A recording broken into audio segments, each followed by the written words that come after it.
বহুতখিনি পৰা খান্দিছোঁ তাৰপিছত এইবিলাকতো খান্দিছোঁ আৰু কালিও খান্দিছিলোঁ বহুতখিনিয়ে খান্দিছোঁ আৰু এইখিনি এয়া হৈছে ঘৰুৱা আলু খান্দিতো মই সেইখিনি পৰা খান্দিছোঁ আৰু এতিয়া গধূলি হ'ব হৈছেগৈ আৰু পুৰা ফচা ফচ মাৰি গৈছোঁ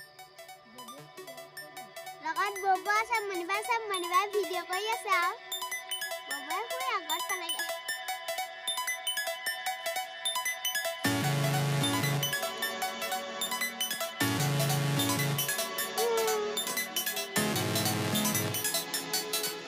এয়া মই